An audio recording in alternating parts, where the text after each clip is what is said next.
My name's Emily Moore, and I used to believe hard work was enough to earn your place at the table. I'm 38, born and raised in a scrappy Chicago suburb where my mom, a nurse, worked double shifts to keep the lights on. I clawed my way through college, waitressing nights, dreaming of a life where I wouldn't have to check the bank account before buying groceries.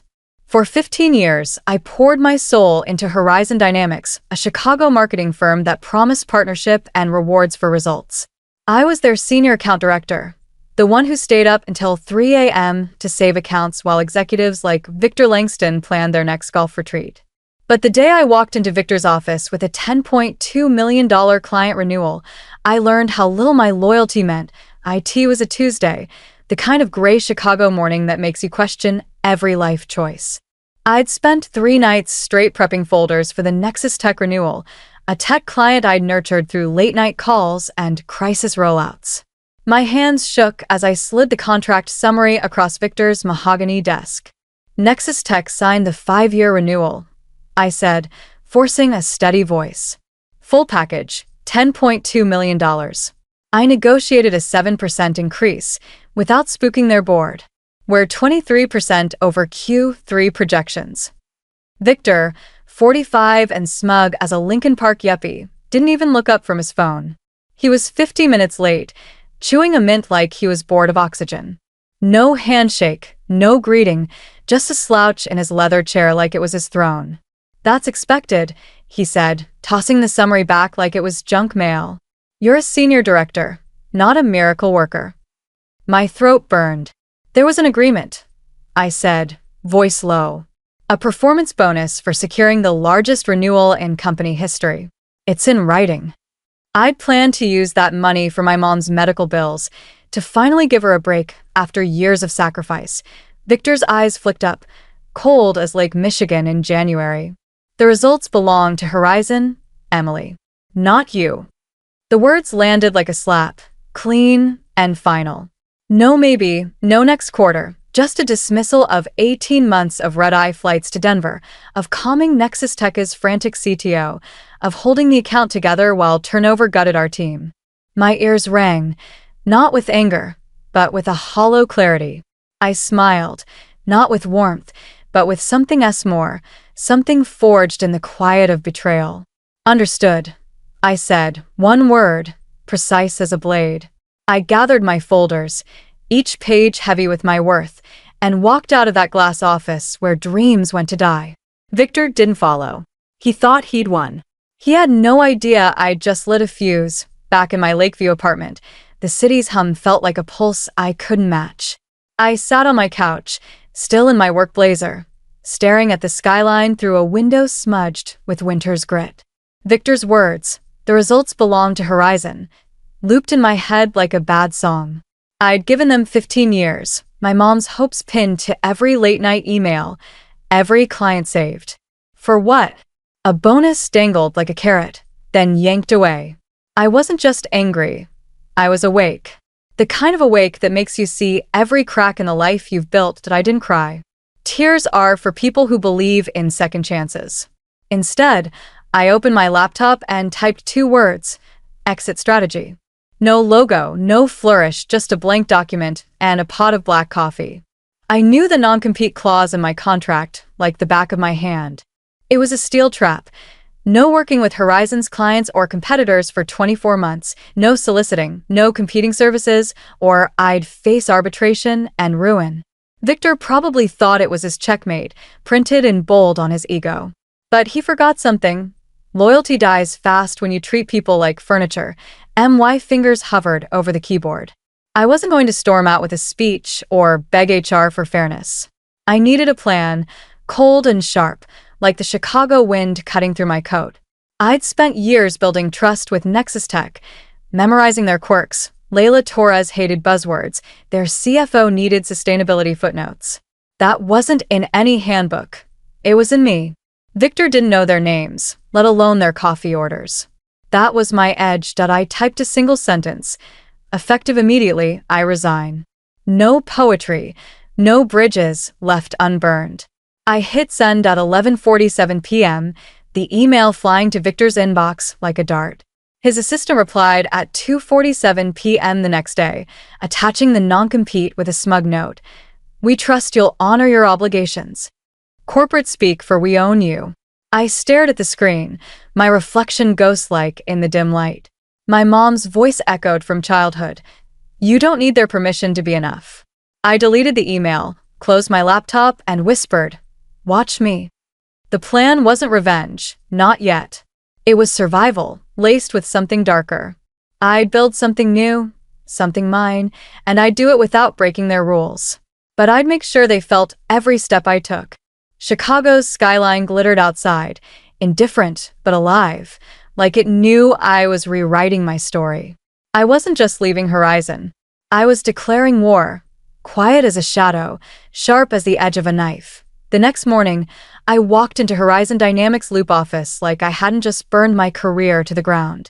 Chicago's skyscrapers loomed outside the glass walls, reflecting a version of me I barely recognized, heels clicking, smile pinned on like a name tag.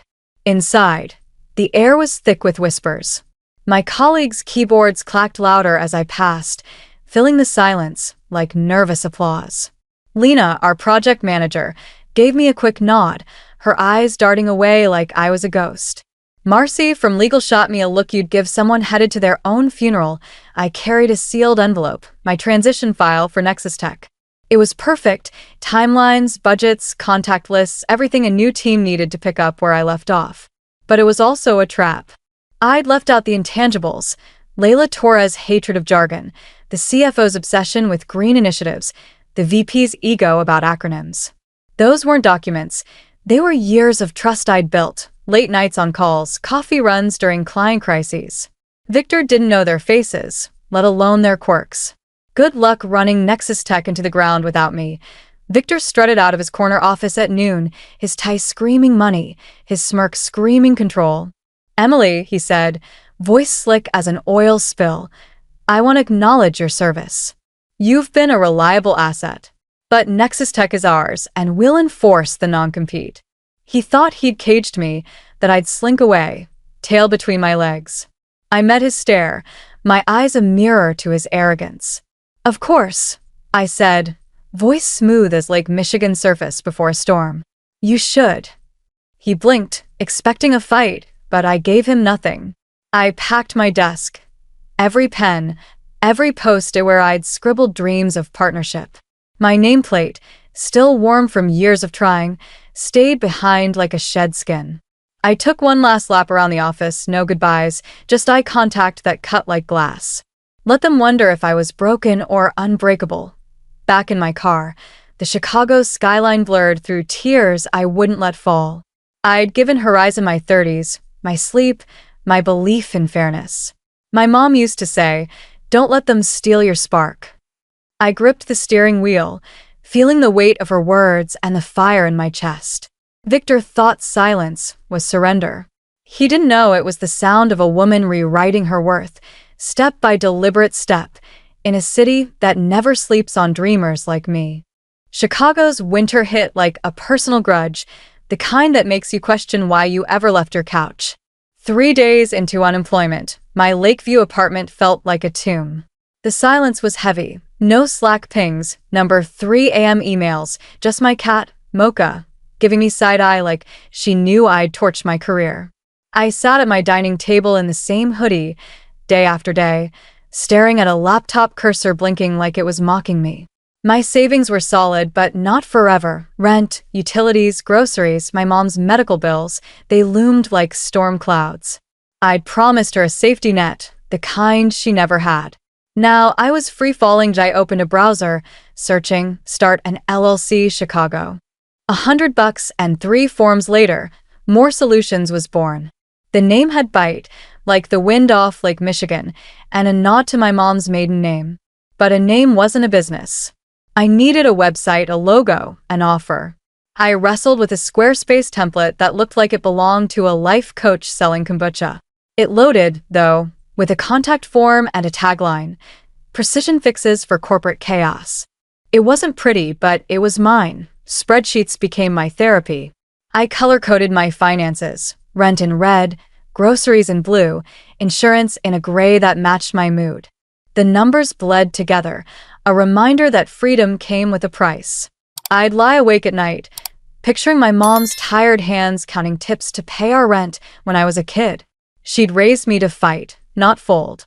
But doubt crept in like damp cold through my apartment's old windows. What if I'd miscalculated? What if Victor's non-compete buried me? LinkedIn was a gut punch.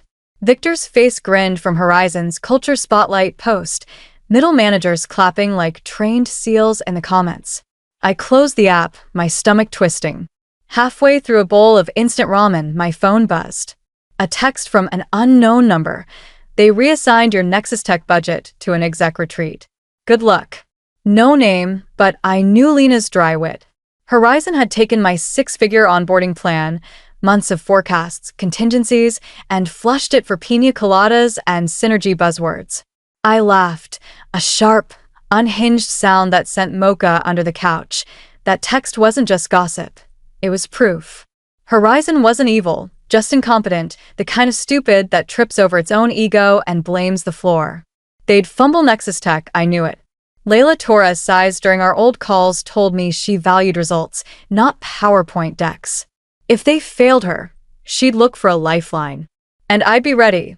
Not soliciting, not breaking the non-compete, just waiting like a lighthouse in a storm I knew was coming.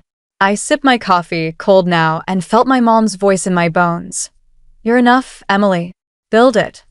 So I did, one keystroke at a time. In a city that rewards the stubborn 2 weeks into unemployment, my apartment smelled like coffee and desperation. Chicago's gray skies pressed against my windows, mirroring the fog in my head. I was tweaking More Solutions' website, swapping consulting for strategic recovery to dodge the non-compete, when my phone buzzed. Layla Torres' name lit up the screen, and my heart did a flip like it forgot how to beat. Layla, Nexus Tech's ops lead, was the only client who'd ever sent me a thank you note after a 2 a.m. crisis call. I'd built her trust over years, but this call felt like a tightrope. Hey, Emily, it's Layla, she said, her voice tight, like she hadn't slept. Just checking in. How's life post-Horizon? I gripped my cold coffee, forcing a casual tone. Layla, wow, it's good to hear you. Life's quiet. Depends on the day. She sighed, heavy, like she was unloading a brick. We danced through small talk, her kids, her kitchen Reno disaster, but it felt like scaffolding. Then she cut to it. Your replacement team, she said, words careful, is interesting. They sent a deck with our product roadmap upside down. Literally. Said it was aspirational. I choked on a laugh, covering it with a cough.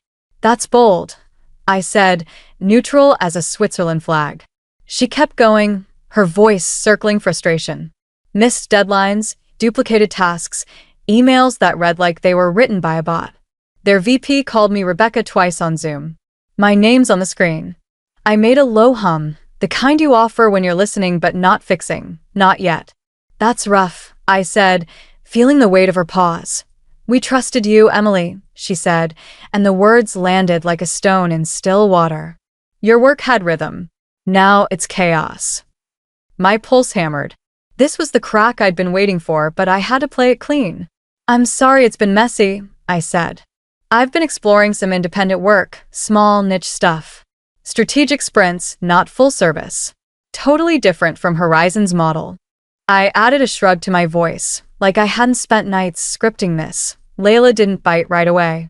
She was too sharp, raised in Chicago's South Side, navigating corporate games with the same grit I'd learned in my suburb. What kind of niche? She asked, a spark in her tone. Project recovery, I said. Aligning stakeholders, fixing early phase drift. Not competing with full-stack vendors.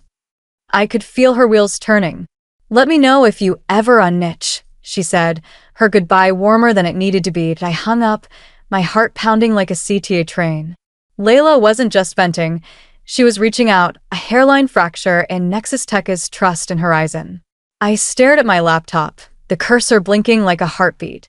My mom's words echoed. Don't wait for their permission. I wasn't. I was building a bridge, one careful word at a time, in a city where trust is currency, and I was ready to cash in. The call from Layla lit a spark, but I wasn't naive enough to think I could just dive in. Horizon's non-compete was a bear trap, and Victor Langston would love nothing more than to see me bleed out in arbitration. I needed armor, and I knew exactly who could forge it. Nora Kessler's office in the Loop was a study in quiet power, no flashy plaques, just black bookshelves and a bonsai tree trimmed to within an inch of its life. Nora, 50, was a former public defender turned corporate assassin, known for making Fortune 500 execs cry over sloppy NDAs. She was my kind of weapon. I slid the non-compete across her desk, my hand steady despite the knot in my stomach. "This is their leash," I said. Clause 17b. No soliciting clients, no competing services, 24 months.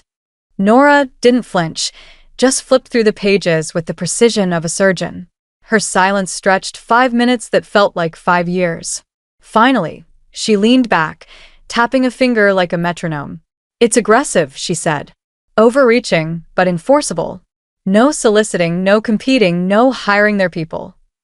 My stomach sank, but her eyes glinted like steel catching light. "There's a gap." I blinked. "A gap?" She turned to page 7, pointing to a footnote buried like a landmine. "It says you can't solicit or accept business from their clients for services they offer. It doesn't stop clients from approaching you for something Horizon doesn't provide." My breath caught. She grinned, sharp as a Chicago winter. "Redefine your work. Make it so niche they can't touch it. And document everything: emails, timestamps, proposals. They have to prove you solicited. If they can't, you're untouchable." Hope flickered, the first warmth I'd felt in weeks. "What if I focus on project recovery?" I said, testing the idea. "Stakeholder alignment, diagnostic sprints, not full-service account management." Nora's grin widened. "Horizon sells end-to-end campaigns. You're offering a scalpel. They can't claim that's competition. Just make sure Nexus Tech calls you first." I nodded, my mind racing. "They already did," I said, thinking of Layla's call. "Then you're golden," Nora said. "Build your fortress, but keep it clean." That night, I tore down More Solutions' website and rebuilt it from scratch. No trace of Horizon's buzzwords, no hint of full-service work. The new tagline read, "More Solutions, surgical recovery for enterprise chaos." 3 pages. What we do, what we don't. Contact us if you must. Each word a legal shield. Each phrase a beacon for clients like Layla. I wasn't just starting a business. I was crafting a lighthouse in a storm I knew Horizon couldn't weather. My mom's voice rang in my ears. "Build what they can't break." I sipped my coffee, the Chicago skyline glittering outside, and felt the ground shift beneath me. The trap was set, and I was ready for Victor to step right into it. A month later, Layla called again, her voice sharp as a Chicago wind. No pleasantries. "Is now a bad time?" she asked. I sat up, still in pajama bottoms under a blouse I'd thrown on for a fake Zoom call with myself. My laptop was open to a spreadsheet tracking my dwindling savings, red cells glaring like warning signs. "No," I said, voice tight. "What's going on?" "They broke it," Layla said, her words like glass cracking. "The data integration for our Q3 launch, North Star. It's dead. They overwrote our test environment with another client sandbox, then tried to roll it back without a checkpoint. Corrupted everything. Didn't notice for 48 hours. My blood ran cold. North Star was Nexus Tech's flagship, a multi-market beast I'd helped plan for 2 years. A miss would tank their earnings, headlines screaming failure. They sent a half-assed apology and a new timeline pushing us to October, Layla continued. Our board's livid. "We're reviewing the contract for breach." I stayed silent, letting her words fill the space. This was it, the crack I'd waited for, wide enough to drive a truck through. "If you can provide these services," Layla said, each word deliberate, "we'd like to discuss." My heart slammed against my ribs, but I kept my voice steady as a tightrope walker. "Layla, More Solutions is narrow. We do project recovery diagnostics alignment sprints. not full-service replacement. She cut in, fierce. I'm not asking for replacement. I need a fix. Planning, stakeholder recon, system rebuild. We'll handle ops. Just get us to the board meeting next Friday. I exhaled, slow, like defusing a bomb. I'll draft a proposal, I said. Strategic sprint, 6 deliverables in scope. You'll have it tonight. She agreed, her voice clipped but warm, like she was grasping a lifeline. I hung up, ran to my kitchen, and threw up in the sink, not from fear, but from the weight of the moment. The spotlight was on, and I couldn't flinch. By midnight, I sent a 3-page proposal titled More Solutions. North Star Recovery Sprint. No fluff, just surgical steps to save their launch. At 7:19 a.m., my phone rang. Lena's voice hissed through. Emily, they're losing it. Nexus Tech served a 30-day termination notice. For breaches. Sterling screaming your name in an all-hands, saying you sabotaged the transition to poach them. I gripped my counter, cereal bowl forgotten. He said what? That your transition doc was a setup, Lena said. Legal's drafting a cease and desist. I smiled, cold and sharp. My emails, timestamps, and Nora's copies were airtight. I hadn't solicited. Nexus Tech came to me. Let him scream. I told Lena. I called Nora, who laughed when I relayed the news. Their counsel CC'd me their draft, she said. Amateurs. Your paper trail's spotless. Let them drown. By 9:04 a.m., Nexus Tech's $10 million contract landed in my inbox, signed. It wasn't just money. It was proof I'd been right all along. Victor could rage, but I'd already won. Horizon Dynamics unraveled faster than a cheap sweater. Nexus Tech's termination letter hit like a Chicago snowstorm, public and brutal, citing 4 breaches that left Victor Langston's team scrambling. By noon, my inbox pinged with Nora's response to their cease and desist, a crisp 84 words citing my compliance with a non-compete, Nexus Tech's complaints starting 11 days after my exit, and a warning about legal fees if they pushed further. Victor's silence was deafening, the kind that follows a checkmate. He'd walked into his own trap, tapped shoes and all. I sat on my Wicker Park porch that evening, a glass of red wine catching the late summer glow. Chicago's skyline sparkled in the distance, a reminder of the city that shaped me, grit, hustle, and no patience for quitters. My mom's words echoed. You're enough, Emily. For years, I'd poured my worth into Horizon, believing their promises of partnership, of a bonus that would ease her medical bills. Victor thought I was a cog, replaceable. But I'd built an engine, more solutions, and Nexus Tech's $10 million contract was my signature on a canvas nobody thought I could paint. The contract wasn't just money. It was validation, hard-won and undeniable. Every late-night call with Layla, every crisis I'd defused, every trust I'd earned, it was mine, not Horizon's. I opened the PDF again, my initials in the corner, Layla's signature bold beside them. I smiled, sharp and private, the kind you save for a fire you lit from a safe distance. Victor could scream sabotage, but he'd lost Nexus Tech the moment he treated them like a line item, me like a number. His mediocrity was his undoing, and I was the tide he couldn't outrun. LinkedIn buzzed with likes. 917 on my post announcing more solutions, new partnership focused on precision and trust. 2 job offers followed, but I didn't need them. I'd built my lighthouse, and the storm had passed. Horizon's collapse wasn't my goal, but it was poetic. They'd learn, or they wouldn't. I was already moving forward, one deliberate step at a time, in a city that rewards those who don't break. To everyone who's followed this journey, thank you. You've walked with me through betrayal, doubt, and a fight I didn't know I had in me. If my story hit you where it hurts, smash that subscribe button and join us. Every contract, every late-night hustle, every moment of proving them wrong, it's a story of grit, heart, and starting over. Keep building your own truth, and I'll meet you at the finish line, right here in Chicago's unyielding light.